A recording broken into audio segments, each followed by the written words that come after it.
고양시 일산 서구 작은 단독주택 한 채가 있습니다. 대문을 열고 들어서면 보이는 마당. 그곳엔 남편과 함께 깔았던 타일이 그대로 남아 있습니다. 밤하늘의 별을 보며 하나하나 정성스럽게 놓았던 그 타일들. 여보, 이 타일 색깔 어때? 별빛이랑 잘 어울리지? 그래, 당신 손재주가 최고야. 남편 신동식 씨는 그렇게 웃으며 말했습니다. 그때는 몰랐습니다. 그 타일이 말순 할머니에게 마지막 행복의 증거가 될 거라는 것을. 박말순 69세. 남편을 떠나보낸 지 1년 반이 흘렀습니다. 혼자 사는 게 외롭지 않냐고요? 아니었습니다. 말순 할머니는 혼자서도 잘 살았습니다. 아침엔 마당에 물을 주고 낮엔 동네 경로당에서 친구들과 수다를 떨고 저녁엔 남편이 좋아하던 된장찌개를 끓여 먹었습니다. 엄마, 우리랑 같이 살까? 어느 날 아들 윤재가 전화를 걸어왔습니다. 아니다, 괜찮아. 엄마는 여기서 잘 살고 있어. 그래도 혼자 계시면 위험하잖아요. 유나도 엄마 모시고 싶대요. 며느리 서유나의 목소리가 뒤에서 들려왔습니다. 어머니, 저희가 모실게요. 제가 잘해드릴게요. 말순 할머니는 잠시 망설였습니다. 하지만 아들의 간절한 목소리에 며느리의 다정한 말에 결국 고개를 끄덕였습니다. 그래. 그럼 조금만 신세 질게. 함께 산지 석 달. 처음 한 달은 좋았습니다. 어머니, 편하게 계세요. 제가 다 할게요. 어머니, 이거 드세요. 건강에 좋대요. 서유나는 친절했습니다. 아침마다 과일을 깎아주고 저녁엔 말순 할머니가 좋아하는 반찬을 준비했습니다. 아들 윤재도 퇴근하면 어머니 방에 들러 안부를 물었습니다. 하지만 두 번째 달부터 공기가 달라졌습니다. 어머니, 설거지는 제가 할게요. 어머니가 하시면 그냥 제가 할게요. 목소리에서 온기가 빠졌습니다. 요즘 노인분들은 물을 너무 많이 쓰시더라고요. 작은 핀잔이 시작됐습니다. 말순 할머니는 조심스러워졌습니다. 설거지할 때도, 화장실 쓸 때도, 심지어 밤에 물 마시러 나올 때도 며느리의 눈치를 봤습니다. 내가 짐이 되는 건가? 그런 생각이 스멀스멀 올라왔습니다. 세 번째 달 어느 저녁이었습니다. 말순 할머니는 된장찌개를 끓였습니다. 남편이 좋아하던 그 맛, 아들이 어릴 적 가장 좋아하던 그 맛으로요. 자, 쟤야. 엄마가 내가 좋아하던 된장찌개 끓였어. 고마워요, 엄마. 윤재는 웃으며 국그릇을 들었습니다. 한 숟가락, 두 숟가락. 그런데 서유나가 국을 떠서 맛을 보더니 표정이 굳었습니다. 어머니. 응? 간이 왜 이렇게 세요? 그래. 미안하구나. 내가 입맛이 좀 짜서. 어머니, 요즘은 짜게 먹으면 안 된다니까요. 건강에도 안 좋고. 목소리가 차갑게 식었습니다. 미안해, 유나야. 내가 다시 끓일게. 말순 할머니가 일어서려는 순간이었습니다. 앉아 계세요. 서유나가 국그릇을 탁 내려놓았습니다. 어머니가 하시면 안 된다니까요. 할머니가 하시면 맨날 이 모양이잖아요. 철컥. 그릇 하나가 바닥에 떨어졌습니다. 노인네야, 정말. 이래서 모시기 싫다니까. 공기가 얼어붙었습니다. 말순 할머니는 조용히 고개를 숙였습니다. 69년을 살면서 배운 것이 있었습니다. 참으면 지나간다고. 조용히 있으면 괜찮아진다고. 하지만 이번엔 달랐습니다. 서유나가 갑자기 말순 할머니의 머리채를 잡았습니다. 할머니, 대답 좀 하세요. 왜 말을 안 해요? 머리가 흔들렸습니다. 목이 꺾이는 것 같았습니다. 그 순간 말순 할머니의 손이 반사적으로 움직였습니다. 딱 며느리의 뺨을 친 것입니다. 잠시 정적이 흘렀습니다. 현관문이 열리는 소리. 퇴근한 아들 윤재가 들어섰습니다. 무슨 일이에요? 서유나가 울음을 터뜨렸습니다. 오빠, 어머니가 나를 때렸어. 윤재의 표정이 굳었습니다. 그는 어머니를 바라봤습니다. 엄마, 진짜예요? 쟤야, 그게 아니라. 엄마가 먼저 손을 드셨어요. 말순 할머니는 입을 열려다 닫았습니다. 설명하려 했지만 입에서 말이 나오지 않았습니다. 윤재가 다가왔습니다. 엄마, 유나한테 사과해요. 쟤야, 사과하라고요. 그 순간 딱 아들의 손이 어머니의 뺨을 때렸습니다. 세상이 멈췄습니다. 말순 할머니는 뺨을 감싼 채 그 자리에 서 있었습니다. 아들의 눈엔 분노가, 며느리의 눈엔 만족이, 그리고 말순 할머니의 눈엔 무언가 깨지는 소리가 들렸습니다. 방으로 들어가 계세요, 엄마. 윤재는 차갑게 말했습니다. 말순 할머니는 비틀거리며 방으로 돌아갔습니다. 문을 닫고 이불을 덮고 소리 없이 울었습니다. 그날 밤 자정이 넘었습니다. 집은 조용했습니다. 윤재와 서윤아는 잠든 듯 했습니다. 말순 할머니는 화장실에 가려고 방문을 살짝 열었습니다.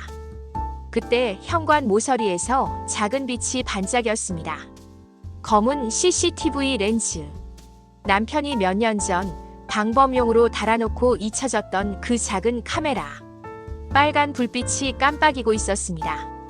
말순 할머니는 그 렌즈를 한참 바라봤습니다. 저게 맞을까? 그리고 그날 밤 말순 할머니는 처음으로 속삭였습니다. 맞고도 미안하던 내가 오늘 처음으로 아니다라고 말했다. 작은 목소리였지만 그 안엔 69년의 무게가 실려 있었습니다. 마당의 타일은 여전히 별빛을 받으며 반짝였습니다. 하지만 그 위를 걷는 발걸음은 이제 예전과 같지 않았습니다. 균열은 이미 시작되었습니다. 사흘이 지났습니다. 말순 할머니는 방 안에서 조용히 지냈습니다. 식사는 거르고 물만 조금씩 마셨습니다. 아들과 며느리는 말을 걸지 않았습니다. 집은 그렇게 냉랭한 침묵으로 가득했습니다.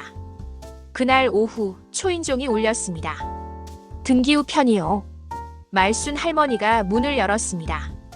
우체부가 건넨 두툼한 봉투. 발신인은 법무사 사무소였습니다. 이게 뭐지? 떨리는 손으로 봉투를 뜯었습니다. 등기부등본. 말순 할머니는 천천히 서류를 펼쳤습니다. 눈이 한 줄 한 줄 내려갔습니다. 그리고 멈췄습니다. 소유자 서윤아. 심장이 쿵 내려앉았습니다. 이게 무슨... 손이 떨렸습니다. 서류가 바닥에 떨어질 뻔했습니다. 말순 할머니는 기억을 더듬었습니다. 6개월 전 서윤아가 서류 하나를 가져왔었습니다. 어머니, 이거 가족관계 증명서 필요하대요. 제가 회사에서 복지 혜택 받으려면 필요하대요. 그래. 그럼 도장 찍어줄게. 감사해요, 어머니. 그때 그 서류가 명의 이전 동의서였던 것입니다. 말순 할머니는 주저앉았습니다. 내 집이 아니라고? 남편과 평생 모아서 산 집. 함께 타일을 깔고 마당을 가꾸고 별을 보며 늙어가기로 약속했던 그 집. 그 집이 이제 며느리 명의였습니다. 다음 날 아침 말순 할머니는 집을 나섰습니다. 법률구조공단. 낯선 건물 앞에서 한참을 망설이다 문을 열었습니다. 어서 오세요. 무슨 일로 오셨어요? 젊은 상담사가 친절하게 물었습니다. 말순 할머니는 떨리는 목소리로 상황을 설명했습니다. 등기부등본을 꺼내 보였습니다. 상담사는 서류를 꼼꼼히 살폈습니다. 표정이 굳어졌습니다. 할머니, 이건... 네. 사기에 의한 의사표시입니다. 가능성이 큽니다. 사기라고요? 네. 할머니가 내용을 제대로 알지 못한 상태에서 도장을 찍으셨다면 이건 사기예요. 말순 할머니는 눈물이 핑 돌았지만 참았습니다. 그럼 어떻게 해야 하나요? 상담사는 메모지에 뭔가를 적었습니다. 일단 처분금지가 처분부터 신청하세요. 며느리분이 집을 팔거나 담보로 잡히지 못하게 막는 겁니다. 그게 어렵나요? 아니요. 저희가 도와드릴게요. 그런데 할머니, 상담사가 조심스럽게 물었습니다. 혹시 증거가 있으세요? 폭행이나 협박 같은 거요. 말순 할머니는 고개를 저었습니다. 아니요. 그냥 당했어요.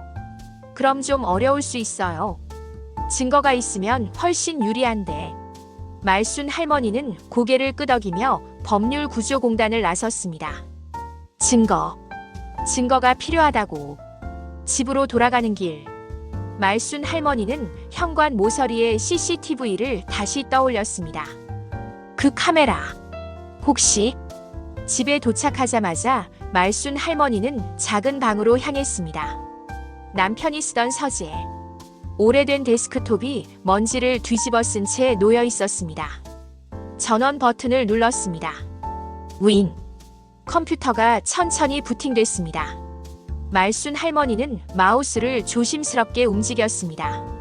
남편이 살아있을 때 가끔 옆에서 지켜본 기억을 더듬으며 폴더들을 하나씩 열어봤습니다. 문서 폴더, 사진 폴더, 음악 폴더. 그리고 한 폴더가 눈에 띄었습니다. 스타즈 -421. 별. 그리고 숫자. 말순 할머니는 폴더를 클릭했습니다. 비밀번호를 입력하세요. 화면에 창이 떴습니다. 비밀번호? 뭘까? 말순 할머니는 잠시 생각했습니다. 남편이 중요하게 여기던 날짜. 그리고 떠오른 숫자. 421. 결혼기념일. 4월 21일. 손가락이 키보드를 눌렀습니다. 딸깍. 폴더가 열렸습니다. 안에는 여러 개의 영상 파일이 있었습니다. 날짜별로 정리되어 있었습니다. 말순 할머니는 가장 최근 파일을 클릭했습니다. 영상이 재생됐습니다. 거실이 보였습니다. CCTV 화면이었습니다. 그리고 노인네야 정말 이래서 모시기 싫다니까. 서윤아의 목소리가 들렸습니다. 할머니, 대답 좀 하세요. 머리채를 잡는 장면. 말순 할머니가 뺨을 치는 장면. 그리고 딱 아들 윤재가 어머니를 때리는 장면. 모든 것이 그대로 담겨 있었습니다. 말순 할머니는 숨을 멈췄습니다. 다음 파일을 열었습니다. 거실. 윤재와 서윤아가 소파에 앉아 있었습니다. 명의만 바꾸면 끝이야. 어머니는 모르실 거야. 윤재의 목소리였습니다.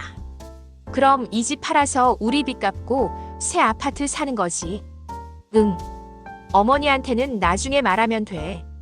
어차피 노인네 혼자 여기서 뭐 하시겠어. 근데 어머니가 알면 어떡해. 알아도 어쩔 수 없어. 이미 명예 넘어갔잖아. 두 사람이 웃었습니다. 말순 할머니는 화면을 멍하니 바라봤습니다. 이 사람들이, 내 아들이. 눈물이 흘렀습니다. 하지만 이번엔 슬픔이 아니었습니다. 분노였습니다. 말순 할머니는 USB를 꺼냈습니다. 남편이 서랍에 넣어두었던 것. 영상 파일들을 하나하나 복사했습니다. 하지만 이것만으로는 부족했습니다. 혹시 이게 지워지면? 말순 할머니는 옆집을 떠올렸습니다. 고3 수험생 수진이. 항상 인사를 잘하고 컴퓨터도 잘 다루는 아이. 초인종을 눌렀습니다. 할머니, 안녕하세요. 수진이가 문을 열었습니다. 수진아, 미안한데 할머니 좀 도와줄 수 있니? 네. 무슨 일이세요? 말순 할머니는 수진에게 상황을 설명했습니다. 수진의 표정이 굳어졌습니다. 할머니, 그건 범죄예요. 완전히. 그래서 이 영상들을 안전하게 보관하고 싶은데 클라우드에 올리면 돼요. 제가 도와드릴게요. 수진은 말순 할머니의 집으로 따라왔습니다. 노트북을 꺼내더니 빠르게 작업을 시작했습니다. 할머니, 이메일 계정 만들어 드릴게요. 여기에 영상 다 올릴게요. 고마워, 수진아. 그리고 할머니, 이거 경찰에 신고하셔야 해요. 그래야 하니? 네. 폭행이랑 사기예요. 확실히. 말순 할머니는 고개를 끄덕였습니다. 증거는 확보했습니다. 이제 다음 단계가 남았습니다. 그날 저녁 말순 할머니는 주민센터를 찾았습니다. 노인 임시 거주 지원이 있다고 들었는데요. 네, 할머니. 사정이 어떠세요? 말순 할머니는 간단히 설명했습니다. 담당 공무원은 고개를 끄덕였습니다. 서울 은평구 불광동에 원룸 하나 나왔어요. 보증금 없고 월세도 지원됩니다. 거기로 갈 수 있을까요? 물론이죠. 서류만 준비하시면 돼요. 말순 할머니는 원룸 주소를 받아들었습니다. 이제 나가야 해. 여기선 안 돼. 짐을 쌀 시간은 많지 않았습니다. 며느리와 아들이 눈치채기 전에 떠나야 했습니다. 그날 밤 말순 할머니는 작은 가방 하나를 챙겼습니다. 옷 몇 벌, 통장, 도장, 그리고 USB. 남편의 사진도 하나 넣었습니다. 여보, 나 이제 나가요. 미안해요. 작은 목소리로 중얼거렸습니다. 새벽 4시 말순 할머니는 조용히 집을 나섰습니다. 현관문을 닫으며 마지막으로 마당을 봤습니다. 별빛을 받는 타일들. 남편과 함께 깔았던 그 타일들. 다시 돌아올 거야. 내 집으로. 불광동 원룸은 작았습니다. 방 하나, 화장실 하나. 그게 전부였습니다. 하지만 말순 할머니는 안도했습니다. 여기선 눈치 안 봐도 돼. 짐을 풀고 USB를 꺼내 다시 한번 확인했습니다. 영상들은 고스란히 남아 있었습니다. 말순 할머니는 작은 노트에 문장 하나를 적었습니다. 울음 대신 증거를, 체념 대신 절차를. 69년을 살며 배운 것은 참는 것이었습니다. 하지만 이제는 달랐습니다. 참는 것이 미덕이 아니라는 걸 말순 할머니는 깨달았습니다. 증거를 모으고 절차를 밟고 싸워야 한다는 것을. 창밖으로 새벽 하늘이 밝아왔습니다. 말순 할머니는 작은 원룸 창가에 서서 하늘을 올려다봤습니다. 별은 보이지 않았지만 그녀는 알고 있었습니다. 별은 낮에도 거기 있다는 것을. 그리고 자신도 아직 거기 있다는 것을. 불광동 원룸에서 보낸 이틀째 아침. 말순 할머니는 작은 식탁에 앉아 커피 한 잔을 마셨습니다. 인스턴트였지만 이상하게 편안했습니다. 눈치 볼 사람이 없었으니까요. 핸드폰이 울렸습니다. 10-XXXX-XXXX. 모르는 번호였습니다. 여보세요? 박말순 할머니시죠? 저는 고향 케이블 TV 우리 동네 포커스 제작팀 김민석 PD입니다. 말순 할머니는 숨을 멈췄습니다. 이틀 전 법률구조공단 상담사가 알려준 방송국에 제보 메일을 보냈었습니다. USB에 담긴 영상과 함께요. 아, 네, 맞습니다. 제보해주신 영상 확인했습니다. 할머니, 이거 정말 심각한 사안이에요. PD의 목소리는 무겁고 진지했습니다. 사실 확인 좀 하고 싶은데 통화 가능하실까요? 네, 괜찮아요. 할머니, 영상 속 남성분이 친아들 맞으시죠? 네. 그리고 명의 이전도 사실이고요. 네, 맞아요. 제가 몰랐어요. 속았어요. 말순 할머니의 목소리가 떨렸습니다.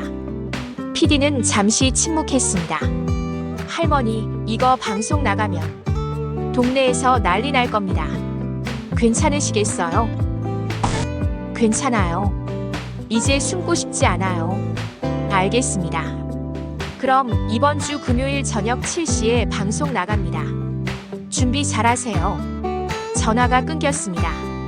말순 할머니는 핸드폰을 내려놓고 창밖을 바라봤습니다. 이제 시작이구나. 사흘 뒤 목요일 저녁. 고양시 일산 서구 온라인 커뮤니티에 글 하나가 올라왔습니다. 우리 동네 포커스 예고 내일 저녁 7시 방송. 노인학대 제보 접수, CCTV 원본 확보. 진명의 사기 의혹까지. 충격적인 가족 내범죄. 댓글이 달리기 시작했습니다. 헐, 우리 동네에서 이런 일이. 요즘 세상 진짜 무섭다. CCTV 원본 있다는 게 진짜 대박이네. 커뮤니티는 순식간에 들끓었습니다. 그리고 그 소식은 빠르게 퍼져나갔습니다. 같은 시각 윤재의 회사. 윤재 씨, 잠깐 사무실로 좀 올라오세요. 인사팀장의 전화였습니다. 목소리가 차가웠습니다. 윤재는 불안한 마음으로 사무실 문을 두드렸습니다. 들어오세요. 안에는 인사팀장과 윤리위원회 담당자가 앉아 있었습니다. 앉으세요, 윤재 씨. 무슨 일이 있습니까? 인사팀장이 노트북 화면을 돌렸습니다. 우리 동네 포커스 예고. 윤재의 얼굴이 하얗게 질렸습니다. 이거 윤재 씨 관련된 건가요? 아닙니다. 오해입니다. 오해? 내일 방송 나오면 확인되겠죠. 윤리위원회 소집됩니다.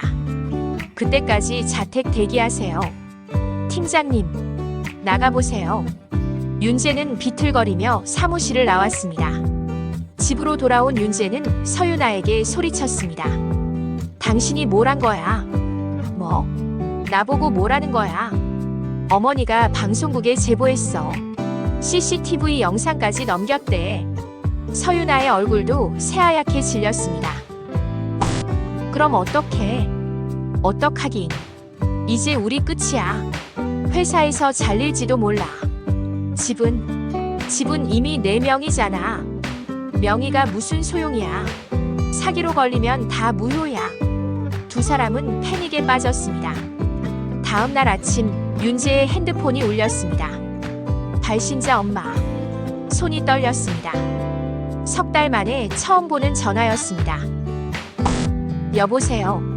쟤야. 어머니의 목소리는 차분했습니다. 오히려 그게 더 무서웠습니다. 엄마, 미안해. 우리가 잘못했어. 다시 모시고 살게. 제발 방송 취소해줘.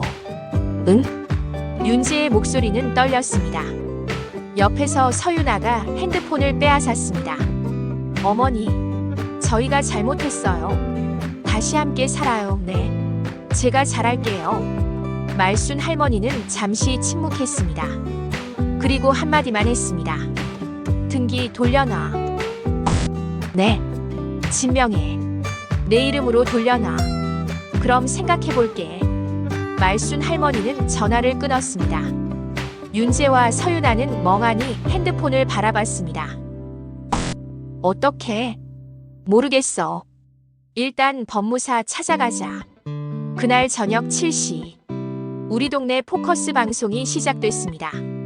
화면엔 모자이크 처리된 CCTV 영상이 나왔습니다. 노인네야. 할머니, 대답 좀 하세요. 딱. 폭행 장면. 그리고 거실에서 나눈 밀담. 명의만 바꾸면 끝이야. 어머니는 모르실 거야. 방송은 10분간 이어졌습니다. 화면이 꺼지자 시청자 게시판이 폭발했습니다. 이게 사람이야? 짐승이지. 친어머니를 저렇게. 집까지 뺐다니 진짜 악마네. 댓글은 수천 개를 넘어섰습니다. 다음 날 법원. 말순 할머니는 법정에 섰습니다. 처분 금지가 처분 신문이었습니다. 신청인 진술하세요. 제 집을 지키고 싶습니다. 며느리가 제 동의 없이 명의를 넘겼습니다.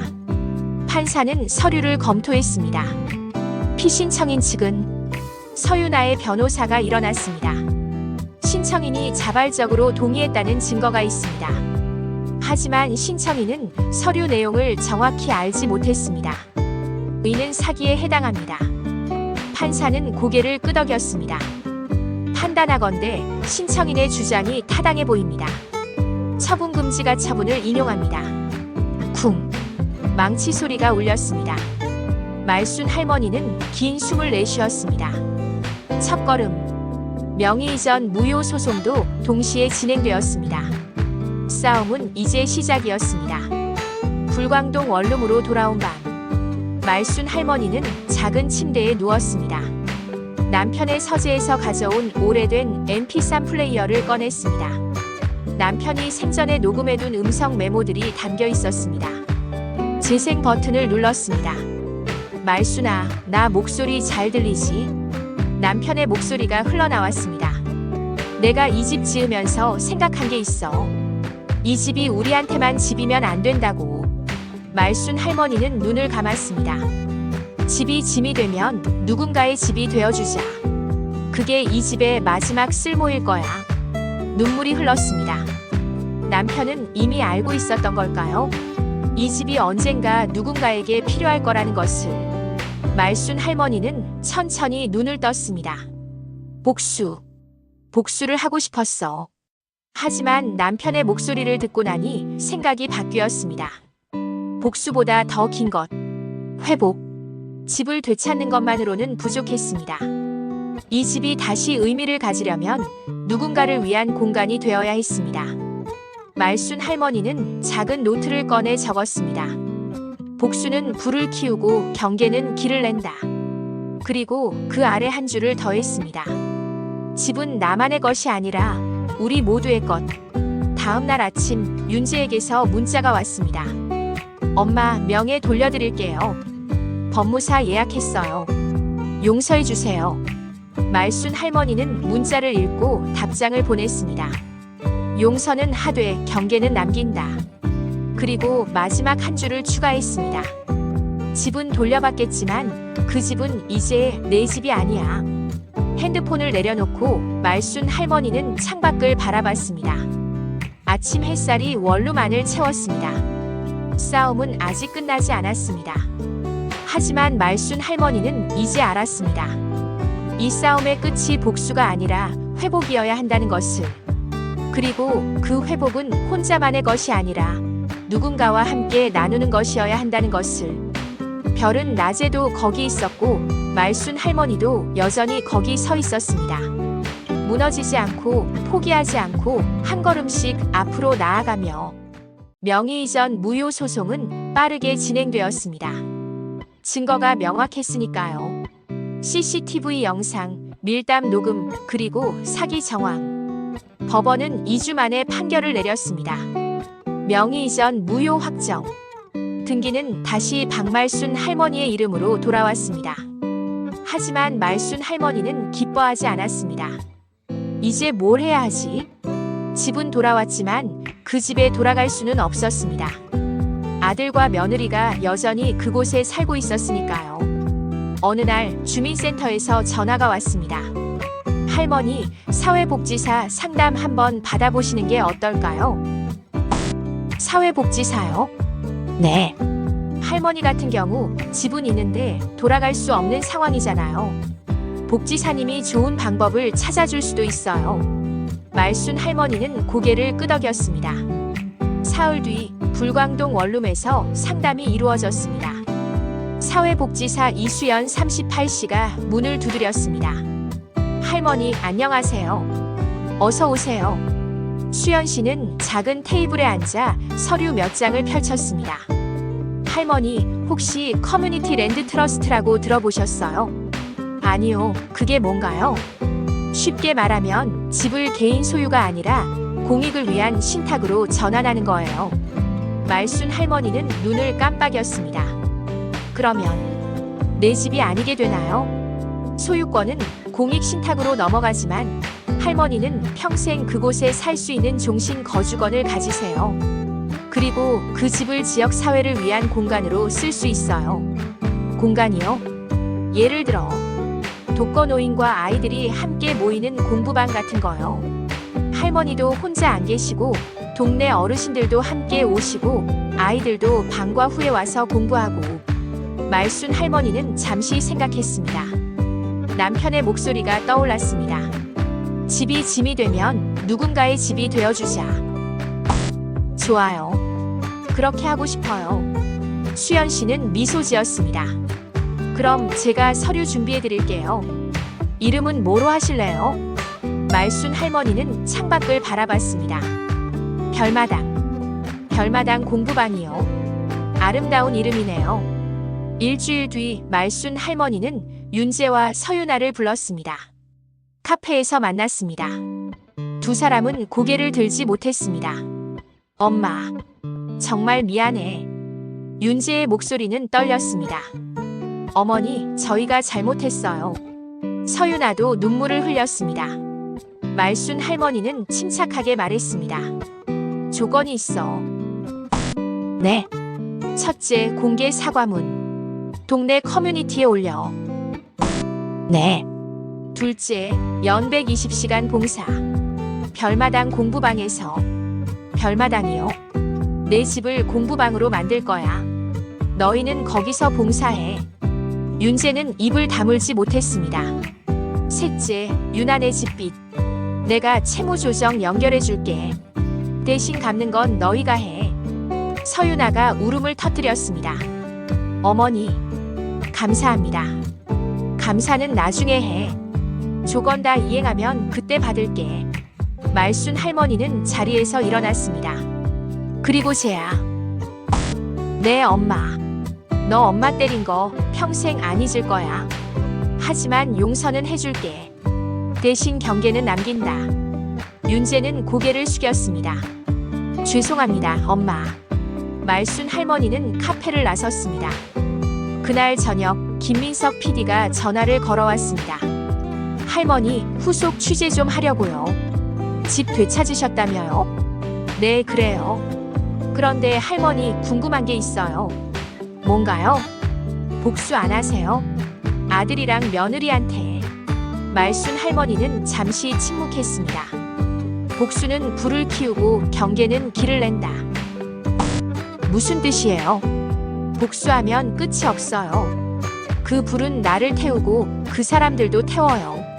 하지만 경계를 세우면 길이 생겨요. 그 길로 다시 걸어갈 수 있어요. PD는 아무 말도 하지 못했습니다. 취재 오세요. 별마당 공부방 개관할 때 전화를 끊고 말순 할머니는 작은 노트를 펼쳤습니다. 집수리 계획을 적기 시작했습니다. 주방 동선 개선, 노인들이 안전하게 요리할 수 있도록 안전 손잡이 설치, 화장실, 계단, 현관에 아이들 독서 코너, 마당 쪽 작은 망을 책 읽는 공간으로 타일 보수, 남편과 깔았던 마당 타일 그대로 살리되 깨진 곳만 고치기. 말순 할머니는 평생 살림을 하며 배운 기술들을 떠올렸습니다. 타일 깔기, 목공, 페인트 칠. 남편이 옆에서 하나하나 가르쳐줬던 그 기술들. 이제 쓸 때가 됐구나. 다음 날 말순 할머니는 집으로 돌아갔습니다. 윤재와 서윤아는 이미 짐을 싸서 나간 뒤였습니다. 텅 빈 집. 하지만 이상하게 외롭지 않았습니다. 말순 할머니는 마당으로 나갔습니다. 남편과 함께 깔았던 타일을 쓸어내리며 중얼거렸습니다. 여보, 이제 시작이야. 우리 집이 누군가의 집이 될 거야. 소문은 빠르게 퍼졌습니다. 동네 커뮤니티에 글이 올라왔습니다. 별마당 공부방 자원봉사자 모집. 독거노인 아이들 함께하는 공간. 함께 만들어요. 댓글이 달렸습니다. 저 참여하고 싶어요. 페인트 칠 도와드릴게요. 목공 좀 할 줄 아는데 도움 될까요? 하루 만에 20명이 넘는 자원봉사자가 모였습니다. 일주일 뒤 집수리가 시작되었습니다. 이웃들이 하나둘 모여들었습니다. 페인트 칠을 하는 아저씨, 손잡이를 다는 청년, 타일을 고치는 할아버지. 말순 할머니도 함께 일했습니다. 할머니, 이 타일 어떻게 까는 거예요? 이렇게 해. 모서리부터 시작해서 천천히 펴나가는 거야. 젊은 자원봉사자가 신기한 듯 바라봤습니다. 할머니 손재주 진짜 좋으시네요. 남편이 가르쳐줬어. 이 타일도 우리 둘이 깔았어. 와, 감동이에요. 마당 한쪽에서 수진이가 뭔가를 그리고 있었습니다. 수진아, 뭐해? 할머니, 간판 디자인하고 있어요. 수진이 보여준 종이에는 예쁜 글씨가 적혀 있었습니다. 별마당. 별 그림과 함께 아이들과 노인이 손을 잡고 있는 그림이 그려져 있었습니다. 이거 어때요? 말순 할머니는 미소 지었습니다. 완벽해. 저녁 자원봉사자들이 모여 식사를 했습니다. 말순 할머니가 끓인 된장찌개. 할머니, 이거 간 딱 맞는데요. 한 자원봉사자가 웃으며 말했습니다. 말순 할머니는 웃었습니다. 간이 세다던 그 사람들은 이제 없구나. 많이 먹어요. 사람들은 따뜻하게 밥을 먹었습니다. 그 모습을 보며 말순 할머니는 깨달았습니다. 가족은 피가 아니라 함께 밥을 먹는 사람들이구나. 밤 말순 할머니는 벽에 문구 하나를 붙였습니다. 참는다고 가족이 아니다. 함께 돌보면 가족이 된다. 수진이가 캘리그라피로 써준 문장이었습니다. 말순 할머니는 그 문장을 한참 바라봤습니다. 69년을 살며 배운 것은 참는 것이었습니다. 하지만 이제는 알았습니다. 참는 것이 아니라 함께 돌보는 것이 진짜 가족이라는 것을. 다음 날 아침 윤지에게서 문자가 왔습니다. 엄마 커뮤니티에 사과문 올렸어요. 봉사 일정도 잡았어요. 엄마, 정말 감사합니다. 말순 할머니는 답장을 보냈습니다.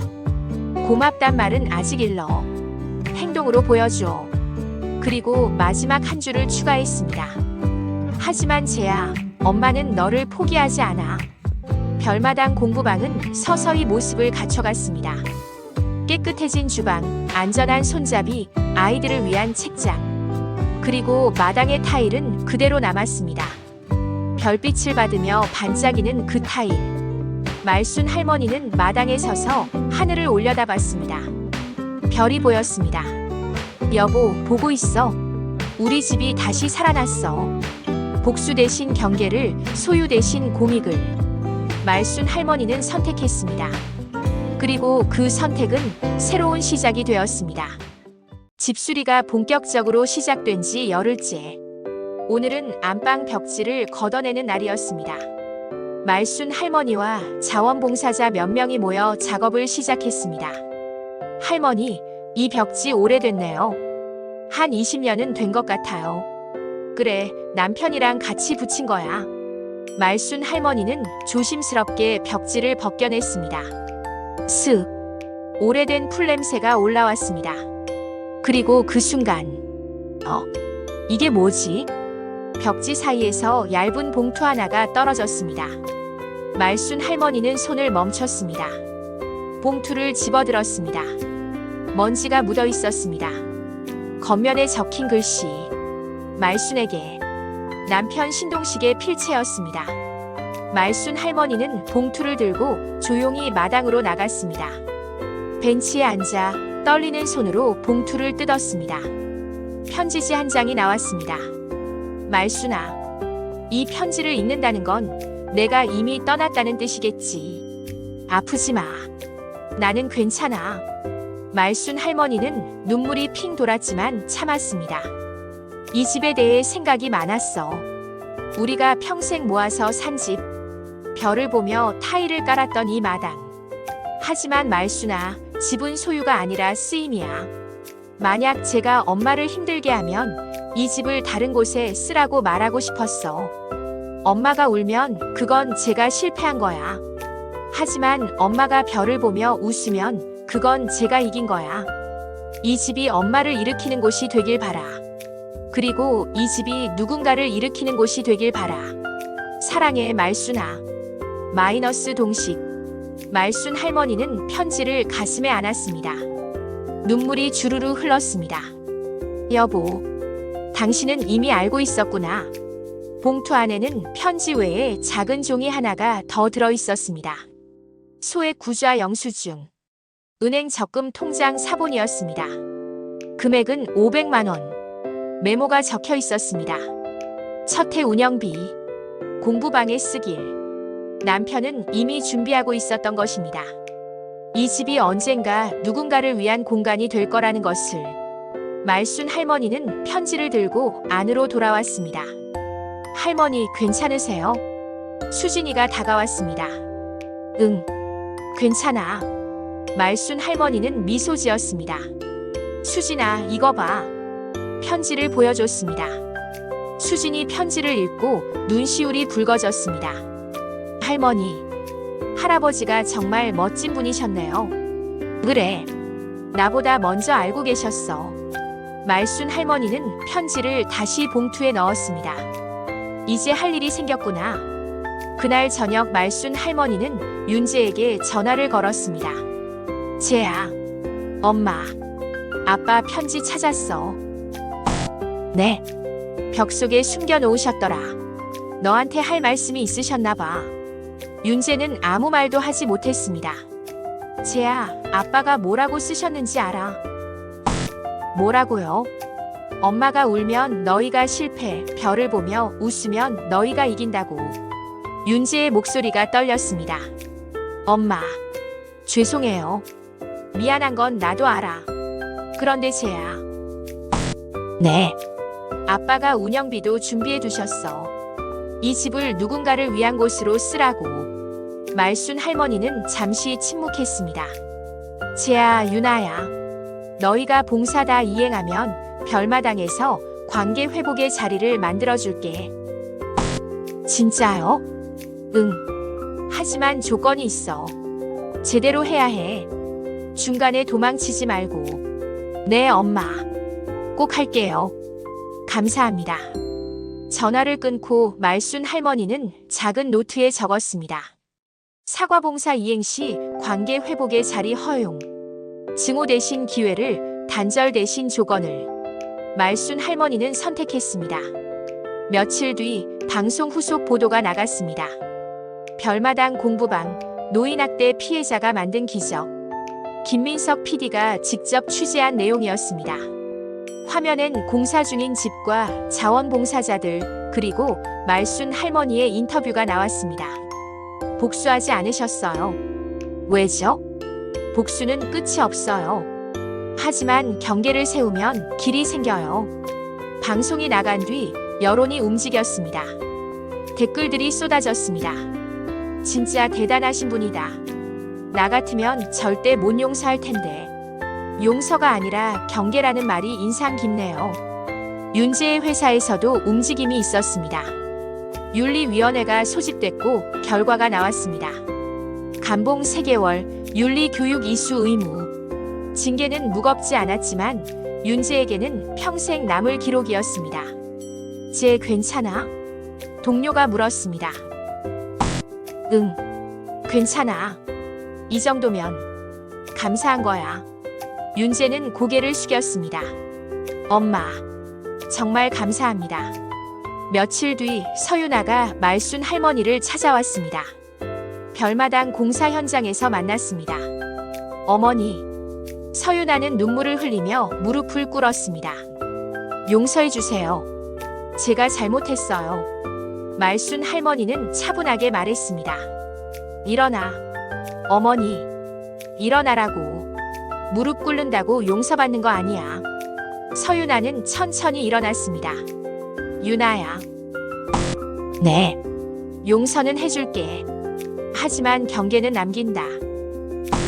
네. 너랑 다시 가족처럼 지낼 순 없어.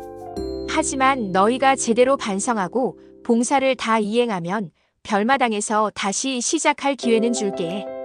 서윤아는 고개를 끄덕였습니다. 감사합니다, 어머니. 고맙단 말은 행동으로 보여줘. 말만으론 안 돼. 말순 할머니는 돌아섰습니다. 그날 저녁 별마당 벽에 규칙 초안이 붙었습니다. 수진이가 예쁘게 디자인해준 액자였습니다. 별마당 내부 규칙 1. 호칭은 예의를 지켜 부른다. 2. 고성은 금지한다. 3. 손찌검은 영구 퇴출한다. 4. 모든 활동은 기록하고 보고한다. 5. 서로를 존중하고 돌본다. 말순 할머니는 규칙을 읽으며 고개를 끄덕였습니다. 이제 시작이야. 밤 말순 할머니는 남편의 편지를 다시 꺼내 읽었습니다. 집이 엄마를 일으키는 곳이 되길 바라. 여보, 이 집이 나를 일으켰어. 이제 나도 누군가를 일으킬 거야. 말순 할머니는 편지를 서랍에 소중히 넣었습니다. 창밖으로 별이 빛났습니다. 남편이 좋아하던 그 별들. 여보, 보고 있어. 나 이제 웃고 있어. 별을 보며. 다음 날 아침 윤재와 서윤아가 별마당에 도착했습니다.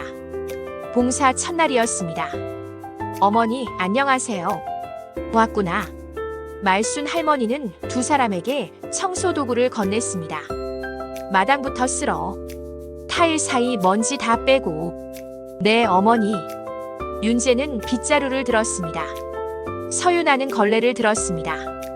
두 사람은 묵묵히 일했습니다. 말순 할머니는 그 모습을 지켜봤습니다. 용서는 했지만 경계는 남긴다. 하지만 기회는 준다. 그것이 말순 할머니의 선택이었습니다. 오후 수진이가 간식을 가져왔습니다. 할머니, 떡볶이 해왔어요. 오, 고마워. 자원봉사자들이 모여 함께 먹었습니다. 윤재와 서윤아도 한쪽에 앉아 조용히 먹었습니다. 말순 할머니는 그들을 바라봤습니다. 아직 멀었어. 하지만 시작은 했구나. 저녁 말순 할머니는 마당에 서서 하늘을 올려다봤습니다. 별이 하나 둘 떠올랐습니다. 남편의 목소리가 들리는 것 같았습니다. 잘하고 있어, 말순아. 말순 할머니는 미소 지었습니다. 고마워, 여보. 당신 덕분이야. 별마당은 서서히 완성되어 갔습니다. 그리고 말순 할머니의 마음도 서서히 회복되어 갔습니다. 증오 대신 경계를, 단절 대신 조건을, 복수 대신 회복을. 그것이 말순 할머니가 선택한 길이었습니다. 그리고 그 길 위에서 새로운 가족이 만들어지고 있었습니다. 피가 아니라 함께 돌보는 사람들. 그것이 진짜 가족이었습니다. 3개월 뒤 법원에서 최종 판결이 나왔습니다. 명의 이전 무효 확정. 등기는 박말순 할머니의 이름으로 완전히 돌아왔습니다. 그리고 그날 오후 말순 할머니는 법무사 사무실을 찾았습니다. 공익신탁 이전 절차 부탁드립니다. 네, 할머니. 이제 이 집은 공익재단 소유가 됩니다. 할머니는 종신 거주권을 갖고 계시고요. 고맙습니다. 서류에 도장을 찍었습니다. 별마당 공부방. 이제 이 집은 개인의 소유가 아닌 모두의 공간이 되었습니다. 개관식 날 2025년 11월 3일 토요일 오후 2시 별마당 공부방의 첫날이었습니다. 마당엔 사람들이 모여들었습니다. 동네 어르신들, 아이들, 자원봉사자들, 그리고 취재를 온 김민석 PD까지. 할머니, 오늘 진짜 감격스럽네요. PD가 카메라를 들이대며 말했습니다. 그러게요. 저도 믿기지가 않아요. 말순 할머니는 미소 지었습니다. 현관 위에는 수진이가 그린 간판이 걸려 있었습니다. 별마당. 별 그림과 함께 사람들이 손을 잡고 있는 그림. 오후 3시 첫 식사 시간이었습니다. 말순 할머니가 직접 끓인 된장찌개가 식탁에 올라왔습니다. 아이들과 어르신들이 자리에 앉았습니다. 한 초등학생 남자아이가 국을 한 숟가락 떠서 맛을 봤습니다. 할머니, 된장찌개 오늘 간 딱이요. 순간 말순 할머니는 숨을 멈췄습니다. 된장찌개 간이 왜 이렇게 세요? 8개월 전 그날 저녁이 떠올랐습니다. 머리채를 잡히고 뺨을 맞던 그날. 하지만 지금은 달랐습니다. 그래, 고마워. 말순 할머니는 아이의 머리를 쓰다듬었습니다. 많이 먹어. 네. 같은 말이었지만 온도가 달랐습니다. 상처를 주던 말이 이제는 따뜻함을 전했습니다. 식사 후 윤재가 쓰레기 봉투를 들고 마당으로 나왔습니다.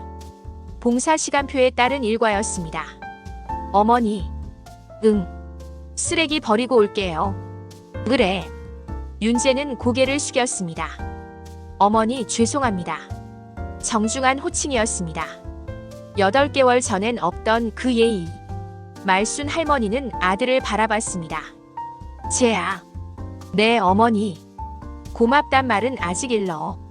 끝까지 해. 네. 꼭 그렇게 할게요. 윤재는 쓰레기 봉투를 들고 나갔습니다. 말순 할머니는 그 뒷모습을 지켜봤습니다. 변했을까? 아직 모르겠어. 하지만 노력은 하고 있구나. 주방에서는 서윤아가 설거지를 하고 있었습니다. 묵묵히 조용히. 봉사 시간표는 벽에 붙어 있었습니다. 서윤아 11월 3일, 12월 15일, 매주 토요일 4시간. 아직 채워야 할 시간이 많이 남아 있었습니다. 윤아야. 말순 할머니가 다가왔습니다. 네, 어머니. 물 너무 세게 틀지 마. 설거지는 부드럽게 해야 해. 네. 서윤아는 수도꼭지를 조금 잠갔습니다. 말순 할머니는 옆에 서서 설거지하는 모습을 지켜봤습니다. 사과는 말이 아니라 행동이야. 시간이 쌓이고 봉사가 누적되면 그때 비로소 진짜 사과가 되는 것입니다. 거실 한쪽에서는 수진이가 아이들에게 책을 읽어주고 있었습니다. 옛날에 한 할머니가 살았어요. 아이들은 눈을 반짝이며 들었습니다. 수진의 목소리는 따뜻하고 부드러웠습니다. 말순 할머니는 그 모습을 보며 미소 지었습니다. 이 아이가 없었다면 여기까지 못 왔을 거야. 벽 한쪽에는 액자가 걸려 있었습니다. 남편 신동식의 편지 일부를 캘리그라피로 옮긴 것이었습니다. 집이 짐이 되면 누군가의 집이 되어주자. 말순 할머니는 그 문장을 읽으며 남편을 떠올렸습니다. 여보, 당신 말대로 됐어. 이 집이 누군가의 집이 됐어. 저녁 7시. 사람들이 하나둘 돌아가고 별마당은 조용해졌습니다. 말순 할머니는 마당으로 나왔습니다. 남편과 함께 깔았던 타일 위를 걸었습니다. 하늘을 올려다봤습니다. 별이 떠올랐습니다. 하나, 둘, 셋. 밤하늘은 별로 가득했습니다. 말순 할머니는 벤치에 앉아 중얼거렸습니다. 증거는 감정보다 길고 경계는 분노보다 오래 간다. 그리고 작은 목소리로 덧붙였습니다. 그리고 나는 오늘도 별을 본다.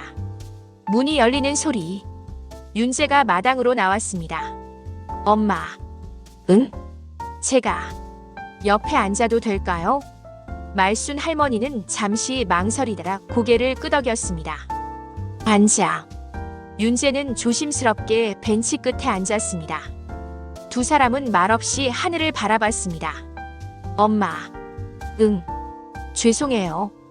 정말로. 알아. 아빠가 보고 계실까요? 말순 할머니는 별을 바라보며 대답했습니다. 보고 계시겠지. 아빠는 별이 되셨으니까. 윤재의 눈에 눈물이 맺혔습니다. 엄마, 저 다시 시작해도 될까요? 말순 할머니는 아들을 바라봤습니다. 재야. 네. 다시 시작하는 건 내가 선택하는 거야. 하지만 끝까지 가는 건 내 책임이야. 네. 꼭 그렇게 할게요. 말순 할머니는 고개를 끄덕였습니다. 그래. 믿어볼게. 두 사람은 다시 하늘을 바라봤습니다. 별은 여전히 빛나고 있었습니다. 다음 날 아침, 말순 할머니는 작은 노트를 펼쳤습니다. 그동안 적어둔 문장들을 다시 읽었습니다. 울음 대신 증거를, 체념 대신 절차를. 복수는 불을 키우고 경계는 길을 낸다. 참는다고 가족이 아니다. 함께 돌보면 가족이 된다. 그리고 마지막 페이지에 새 문장을 적었습니다. 집은 짐이 아니라 길이 될 수 있다. 끝까지 버틴 사람의 편에 결말은 서 있다. 한 달 뒤, 별마당 공부방은 동네에서 유명해졌습니다. 매주 20명이 넘는 사람들이 다녀갔습니다. 독거 어르신들은 아이들과 함께 밥을 먹고 아이들은 어르신들에게 책을 읽어드렸습니다. 윤재와 서윤아는 매주 토요일 빠짐없이 나와 봉사를 했습니다. 시간표는 서서히 채워졌습니다. 어느 토요일 저녁, 말순 할머니는 마당에서 아이들과 함께 타일을 닦고 있었습니다. 할머니, 이 타일 할아버지랑 같이 깔았어요. 응, 그래. 우와, 진짜 예뻐요. 그치? 별빛이 반사되면 더 예뻐. 아이는 신기한 듯 타일을 쓰다듬었습니다. 말순 할머니는 그 모습을 보며 미소 지었습니다. 여보, 우리 타일이 또 누군가를 행복하게 해주고 있어. 빰. 별마당은 다시 조용해졌습니다. 말순 할머니는 마당에 홀로 서서 하늘을 올려다봤습니다. 별이 쏟아질 듯 빛났습니다. 여보. 작은 목소리로 중얼거렸습니다. 나 이겼어. 울지 않고 별을 보며 웃고 있어. 바람이 불었습니다. 남편이 대답하는 것 같았습니다. 잘했어, 말순아. 화면이 천천히 어두워집니다. 그리고 자막이 떠오릅니다. 참는다고 가족이 아니다. 집은 짐이 아니라 길이 될 수 있다. 끝까지 버틴 사람의 편에 결말은 서 있다. 별마당 공부방은 지금도 운영되고 있습니다. 2025년 11월 기준 매주 30명 이상이 방문하고 있습니다. 박말순 69 할머니는 오늘도 별을 보며 웃고 있습니다. 화면이 완전히 꺼집니다. 하지만 여운은 남습니다. 참지 말고 말할 것, 증거를 모을 것, 경계를 세울 것, 그리고 끝까지 버틸 것. 말순 할머니가 우리에게 남긴 메시지입니다.